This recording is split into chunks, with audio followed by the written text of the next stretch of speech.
Hi there, my name is Melena Martinez, and today I'm going to be going over with you my fact sheet presentation over regarding Mexican cuisine. So this presentation is aimed to assist nutrition professionals working with clients from multicultural, diverse backgrounds. So throughout the presentation, there's 4 objectives that I want you to keep in mind and that you'll be able to identify by the end. The first one being to identify traditional and symbolic Mexican dishes. The second is that you'll be able to describe traditional eating patterns. Third is that you'll be able to confidently describe traditional Mexican health beliefs. And lastly, you'll be able to highlight how Mexicans and Mexican Americans eat today and what implications this has for nutrition professionals. So food is pivotal to the Mexican culture. The Mexican diet is high in carbohydrates, fiber, and low in fat. Common foods include beans, rice, tortillas, chili, and assorted vegetables, which are all affordable for Mexican citizens. Mexican food is also known for its flavorful dishes, which consists of chili paste and tomato sauces. Seafood, poultry, and pork are commonly consumed, as well as stews, braised beef, and poultry. Symbolic Mexican foods are chili. So chilies that are used are habanero, poblano, jalapeno. Maíz is another symbolic food. Maíz is corn. And mole, which is a rich sauce, and this is usually served over meat, and it's made with chocolate, cumin, ground nuts, and spices. Other spices that are used are cinnamon, cloves, cilantro, thyme, marjoram, and epazote. And to the bottom, you'll see a picture of corn tortillas, so that just gives you a little preview of what homemade corn tortillas look like. Well, holiday food. Holidays are another cornerstone of the Mexican culture, and holidays are celebrated with foods like tamales. So tamales are corn dough stuffed with fillings and corn husks. Flan, which is a custard dessert. Pozole, which is hominy soup with pork, meat, and chili. Bacalao, which is dried salt codfish made with tomatoes, olives, and onions. And mole. The picture above is a mole tamale. So typically tamales can be sweet or savory, and this picture just happens to capture both of the holiday foods that are eaten, so the mole tamale. So most Mexicans practice Catholicism. During Lent, which is 40 days used to prepare for Easter, and on Ash Wednesdays, Catholics that are 14 years or older and adults abstain from eating meat on Fridays. And they do this to prepare for Easter and just to preserve the memory of Jesus Christ. Other common holidays that are celebrated are the Epiphany on January 1st, All Saints Day, which is November 1st, Day of the Dead, which is November 2nd, and the Feast of Our Lady of Guadalupe, which is on December 12th. So church holidays are really large community events that are celebrated with foods like Pan de Muerto. So Pan de Muerto is a long and flat sweetbread made with sugar and eggs. So right above you can see a picture of Pan de Muerto. You're also going to see, very vibrant colors. You also see candles. On Day of the Dead, this is a church holiday that Mexicans take to observe deceased family members and loved ones and friends. And they do this by creating altars. And in these altars, they not only will place, the deceased, favorite food dishes, but also decorate the altars with their favorite colors, as well as other symbols or tokens of things that they enjoyed while they were still living. So traditional eating patterns. Mexicans eat 4 to 5 meals a day, and they're served at home, usually family style. Desayuno is breakfast. It's light and quick. And breakfast is served with sweetbread, fruit, and café con leche, which is coffee with milk and sugar. Merienda is an early morning snack. This includes tortillas, beans, eggs, bread, or fruit with coffee. Oh, this picture here, to the left of me, is you're going to see there's sweetbread, there's fruit, café con leche. In the middle center, that is huevos rancheros. So that's a tortilla with a sunny side egg up on top, and it's garnished with cheese, sometimes avocado, beans on the side, and chili. Also to the lower right of that is chilaquiles. So chilaquiles is another common breakfast dish. It's tortillas that are coated in oil, fried slightly, and prepared with chili and cheese and onion. So comida is lunch. Comida is the biggest meal of the day. It's eaten between 1 and 3 p.m. Lunch includes soup, a meat dish, rice, tortillas, coffee, and dessert. Merienda is a late afternoon snack. So this includes pan dulce, which is a sweet bread with atole, as a warm milk and corn-based beverage with chocolate, fruit, or nut flavored. And cena, which is dinner. It's a very light meal. Usually consists of leftovers, or it can just be skipped altogether. So when Mexicans eat, they're following a particular food etiquette. And this food etiquette includes, so whenever there's an invitation to eat, or whenever food is offered, it's considered rude if you reject that. A guest also eat when the host says buen provecho, which means enjoy your meal. The fork is used in the the fork is used in the left hand, and the knife is used in the right hand. And it's also improper to leave the table before people have finished eating. So Mexicans use certain foods for symptoms of sickness. Rice water and suero, which is water with sugar, lemon, and banana, are drinks used to cure diarrhea. Pork lard, raw onion, cooking oil, egg whites, or cooked beans are applied to minor burns. Also, meals with balanced parts of hot and cold foods are used to promote health and stop illness. So, for example, hypertension is considered a hot disease, which is treated with a cold therapy like passion flower tea. So current food practices in Mexico and the United States. Mexicans and Mexican Americans are consuming packaged and processed foods as well as sweet soft drinks like sodas and these other artificially sweetened beverages. So Mexicans are, still consuming the traditional diet, but they're also eating packaged and processed foods in combination or as snacks.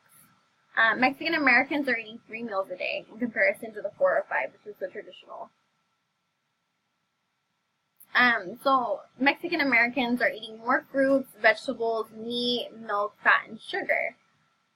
And they're also eating foods that are high in fat, like salad dressings, margarine, butter, and these are all unhealthy dietary changes.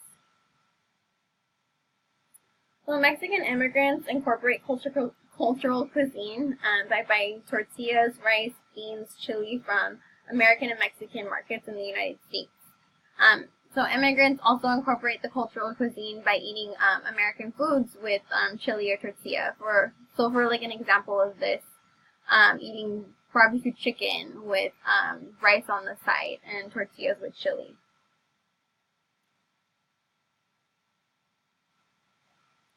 So income has greatly impacted Mexican Americans' dietary choices. 12% of Mexican Americans are living below the poverty line.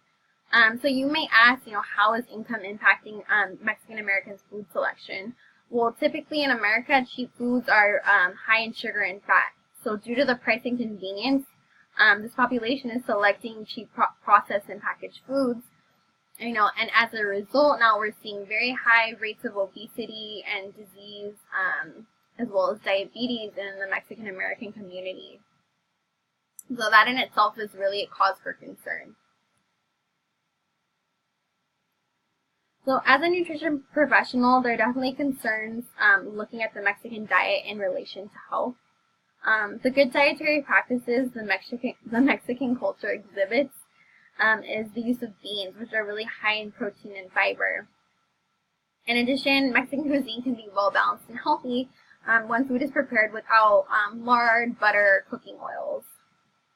So the biggest health concern in this culture is the use of sugar and fat used to make staple dishes. So for instance, during mealtime, if you can recall, for breakfast and also for snacks in between, Mexicans are consuming pan dulce and café con leche, which can be high in sugar and fat. They're very delicious, but obviously when consumed in excess or eaten daily, then it can be a health concern. So, I strongly believe that everything in moderation is okay, but as we know from research, this overconsumption of certain products are going to lead to obesity, and diabetes. So, looking into, Mexican American culture now, it's also concerning because, Mexican Americans have embraced the American culture, and part of the American culture is eating packaged and processed foods. So, in addition to this, with their meat and sugar and fat intakes, we really need to try as nutrition professionals to make other suggestions that are going to promote health and prevent disease. So these are some statistics that I'm just going to go over with you briefly. 10.2% of Mexican Americans live with diabetes. 3/4 of Mexican adults are overweight, and 28% of boys and 20% of girls ages 6 to 11 are overweight.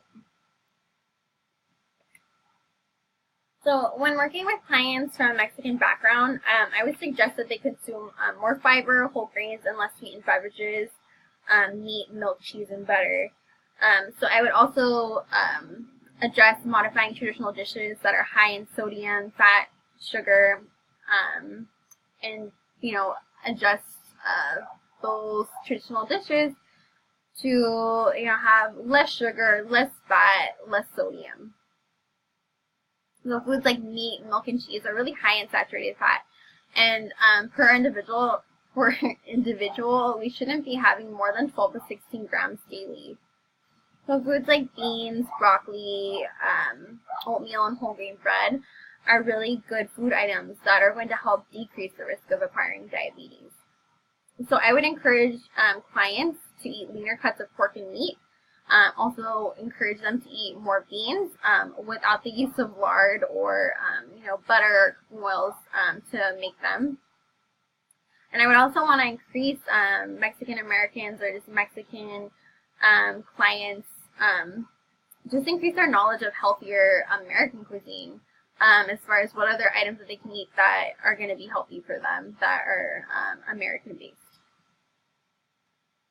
So as a nutrition professional, it's really vital to be aware of different cultural practices in any culture prior to counseling a patient. So as our professor mentioned, it's really important to get immersed and really understand our clients' perspective. So this includes going out to restaurants and trying different foods just so that we get an understanding of different flavors and cooking styles. So aside from Mexican culture and its traditional foods and dishes, it's also important to build rapport and trust with the client. One easy way to do that is, talking to a client about their family. Aside from, food and religion, another cornerstone to the Mexican culture is family. So being able to talk about family would really just is a way and a technique to build that trust and rapport with the client so that they can, eventually open up to you and trust you and, take your advice as a nutrition professional.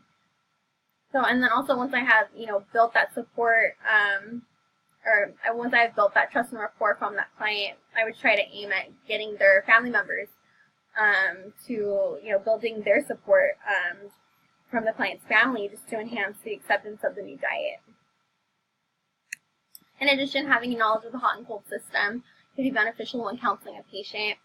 And this is another important note. Many Mexicans identify food with love. So it's important to just be gentle with the wording when offering different dietary suggestions to avoid offending the patient.